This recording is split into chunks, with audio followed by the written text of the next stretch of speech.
You guys know the YouTube drill. Like, subscribe, comment. Just let YouTube know that you're alive and paying attention.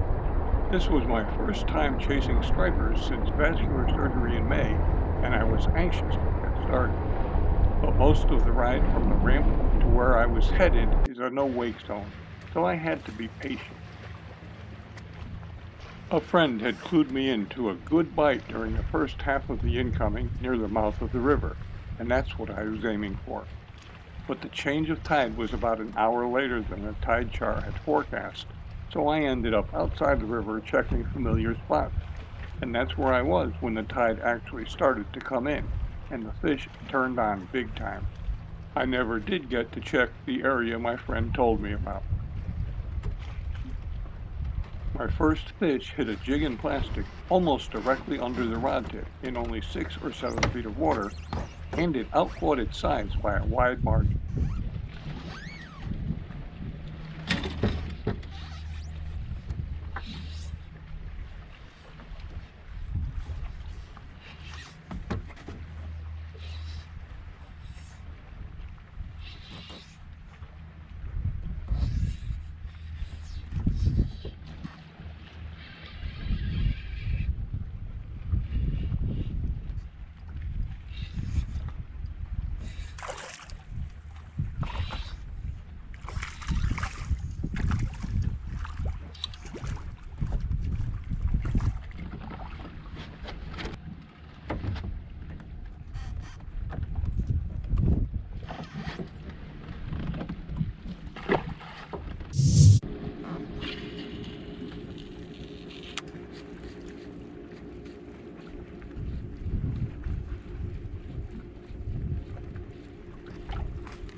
My third cast was a big pencil popper through an explosive surface strike and a solid hookup.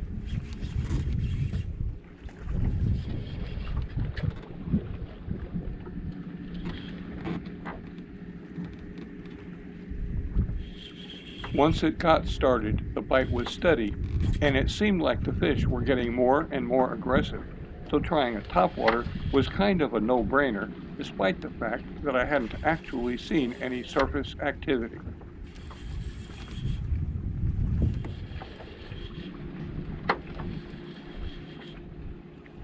There's gonna be another run, I know it.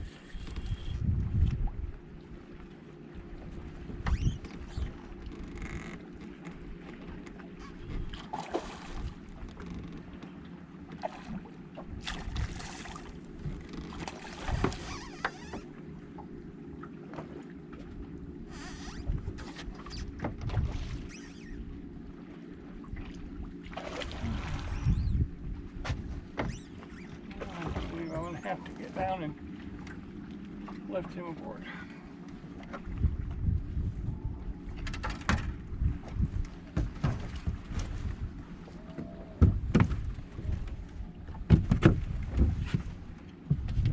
But we'll see.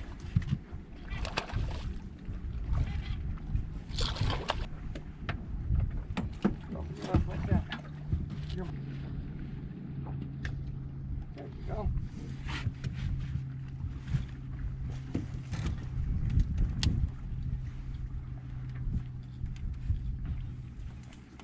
To be honest, I could have gone home after boating that 29-incher and been a happy old man, but I decided to stay longer and try to get a little happier.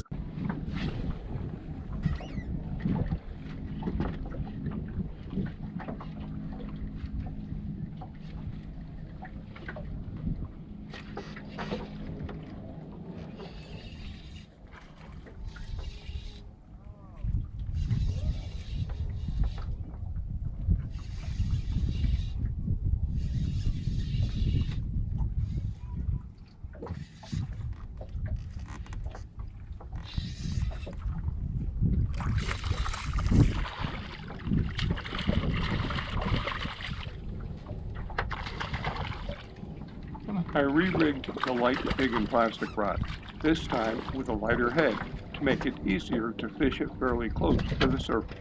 It got bit all right, but it didn't give me the thrill of seeing the fish attack the bait. So before long, I was back to walking the pencil popper across the surface.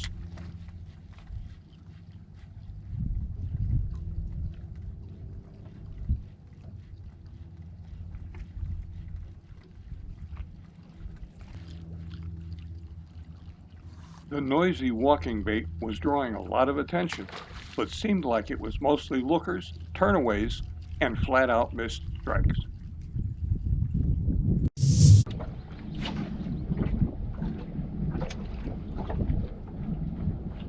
To combat the misses and turnaways, I switched to the more subtle approach of an unweighted soft plastic, working it just fast enough to keep it in sight, on top, or at least very near the surface. My 7.5-inch Slug-Go threw more solid hits than the false attempts the hard plug was generating, but the size of the fish I was catching on it wasn't exactly what I was looking for.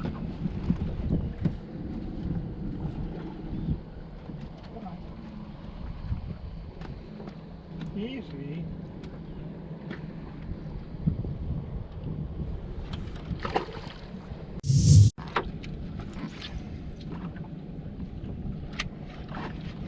Finally, I admitted to myself that my desire to catch them on top might be conflicting with my desire to catch another big one or two, or three if I could. I went to what's been my most reliable big fish lure for the past 2 seasons, a jerkbait. Not just any jerkbait, mind you, a Novell 120 in my most reliable color, IU.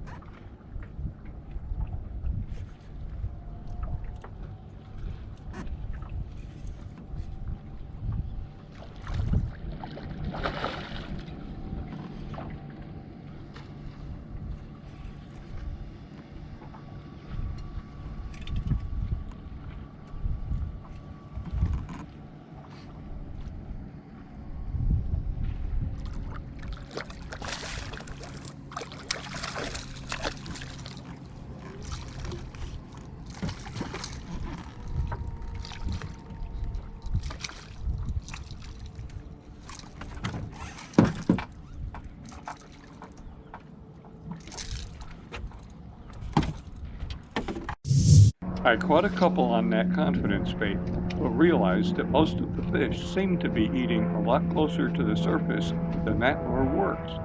So I switched again, this time to a shallower running lure that I've been wanting to try. My Japanese friend sent me a couple Shimano Flash Boost lures recently, and I've been anxious to try them. One had a tiny diving lip, and I knew it wouldn't get more than 12 or 18 inches down, and seemed perfect for what I wanted to accomplish.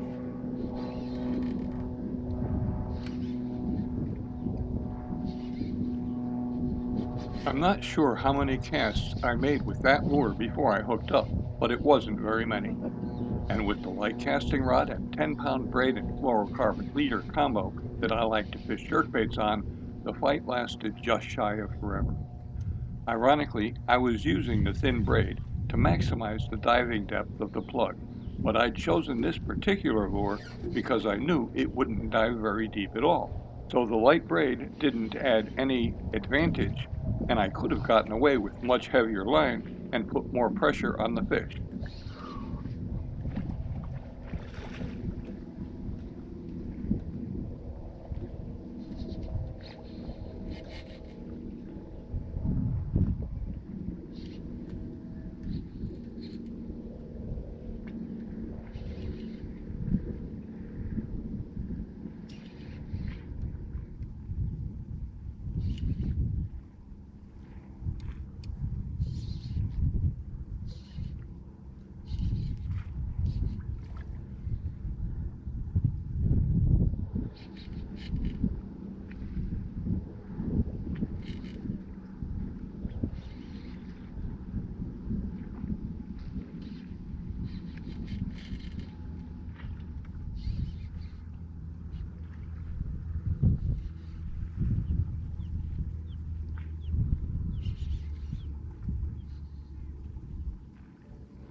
Well, if he turns out to be as big as he feels. I'm guessing that the size of this fish, as close to 33 inches on the button as could be, had a lot to do with how long it took me to bring it boat side.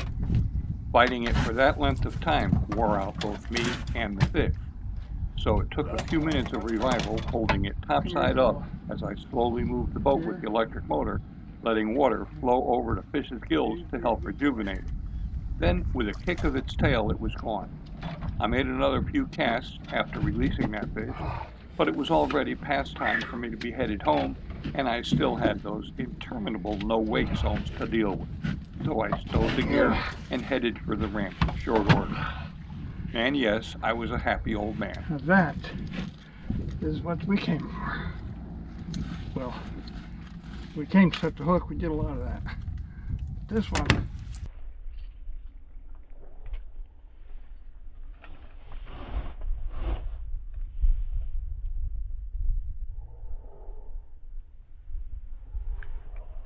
Thanks for watching.